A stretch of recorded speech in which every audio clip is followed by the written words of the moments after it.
Hi everyone, welcome back. We are doing another Bible reading today. This is our last Bible reading of the week because it is Friday.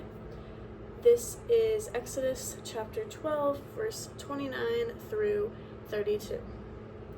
This is called the 10th plague, death of the firstborn. At midnight the Lord struck down all the firstborn in the land of Egypt, from the firstborn of Pharaoh who sat on his throne to the firstborn of the prisoner who was in the dungeon, and all the firstborn of the livestock. Pharaoh arose in the night, he and all of his officials and all the Egyptians, and there was a loud cry in Egypt, for there was not a house without someone dead. Then he summoned Moses and Aaron in the night and said, "Rise up, go away from my people, both you and the Israelites. Go worship the Lord as you said. Take your flocks and your herds, as you said, and be gone, and bring a blessing on me too."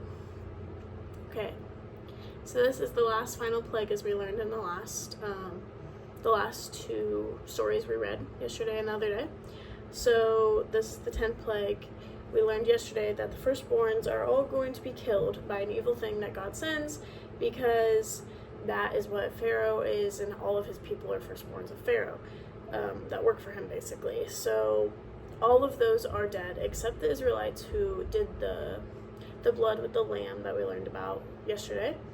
Watch that if you haven't watched this. Watch that if you don't understand what I'm talking about.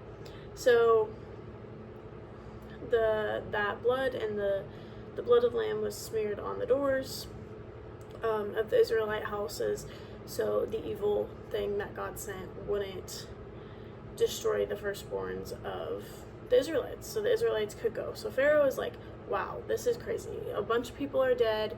He has no clue what happened, whatever. All of these people are dead, basically. And he just says, the Israelites, get out. He knows it's God's doing. He just says, Israelites, get out. Like, fine, leave, whatever. I don't care anymore. You made all of my people die, basically. So he just says to get out. And at the last second, he says, bring a blessing on me too. So he's still hoping that he doesn't get hurt even more, even though he didn't listen from the very first one. This was the 10th plague, and he finally said, okay, you can go. So lesson there, that out of these 10 plagues, you need to listen first and try to get the message first, so you don't have to go through even more harm every single time, you or others. So let's try to do that, me included. And then that's all I have for you today. I'll see you guys on Monday, and we will continue in chapter 12 of Exodus on Monday. And I hope you have a great weekend and a great rest of your day. I'll see you on Monday.